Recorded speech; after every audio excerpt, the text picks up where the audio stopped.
Catherine Goldman, bonjour. On est toujours dans les langues, Bien sûr, mais on va parler d'un super projet qui a 5-6 ans, 10 ans. 10 ans, et qui s'appelle Audiolingua.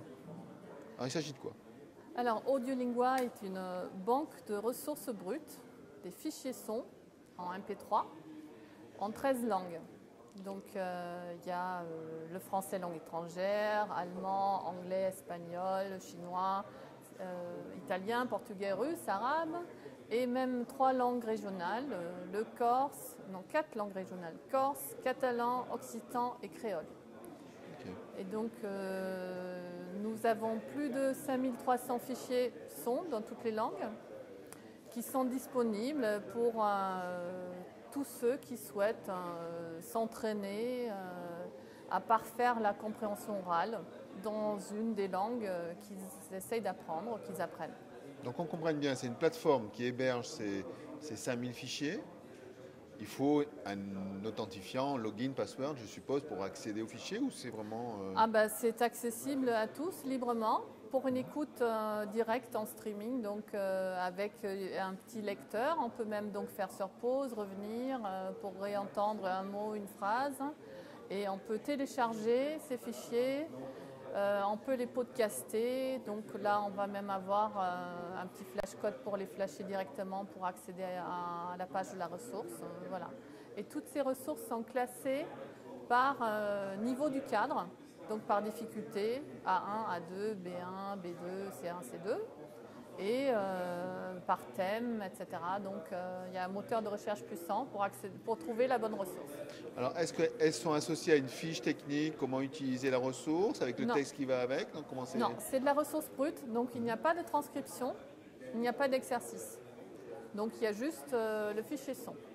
Donc c'est les élèves qui utilisent, c'est plutôt l'enseignant qui va les utiliser?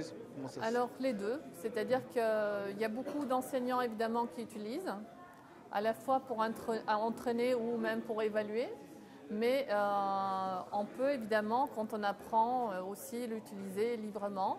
Parfois c'est les deux qui se passent, c'est-à-dire qu'on peut être enseignant, enseigner une langue et en apprendre une autre. Donc on a des retours d'utilisateurs qui nous disent bon bah moi j'utilise avec mes élèves pour les entraîner et j'entraîne moi-même parce que j'apprends l'italien, etc.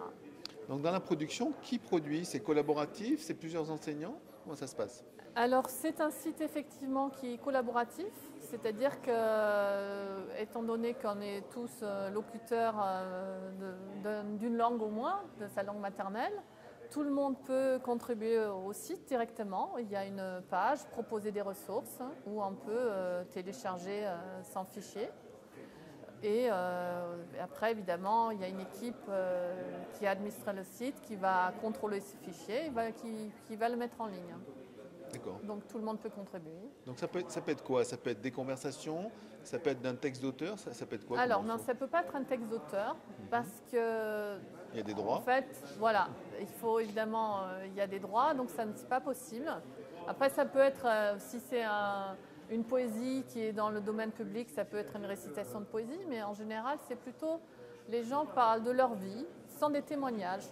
On se présente, on parle de sa vie, on raconte un événement, ce qui s'est passé, on parle sinon de sa vie future, de ses envies, de ses projets. Donc ce sont des locuteurs natifs Natif. qui racontent, parlent de leur pays, leur culture, leur vie. D'accord. Il y a un cahier des charges pour produire ou pour uploader, qu'on peut dire. Oui, il y a une charte Oui. d'utilisateur. Ouais. Et à noter aussi que toute l'interface du site est également traduite dans les 13 langues. Donc, c'est-à-dire que quand on est utilisateur dans un autre pays que la France, on peut naviguer dans sa langue pour aussi savoir comment ça fonctionne et avoir accès à la charte d'utilisateur pour proposer un fichier. D'accord. J'allais parler de qualité de son, parce que souvent le son, ça pêche. Il y a du bruit, un enregistrement sonore ou de mauvaise qualité. Est-ce qu'il y a un filtre qui est fait par rapport à la Ben, nous, plateforme? on fait évidemment un filtre des fichiers qui sont d'une Exploitable. qualité trop médiocre. On ne peut pas les publier. Maintenant, en général, aujourd'hui, tout le monde a le matériel pour s'enregistrer correctement parce que même avec un smartphone, ça peut le faire. quand on est dans un endroit calme. Voilà, donc ça ne pose pas de problème. Ok. On parle de l'URL pour accéder à ce site. On peut en parler, donc c'est audio-lingua.eu. Ouais. Si on fait sur moteur de recherche Lingua, Google, on le trouve immédiatement. Ok, Et Google donc, ou un autre, ou Quant par exemple. Bien sûr, un moteur de recherche, pardon. Et donc nous avons des utilisateurs dans plus de 160 pays et environ 120 000 connexions par mois sur ce site. Waouh, super projet. Oui, Merci Catherine. merci.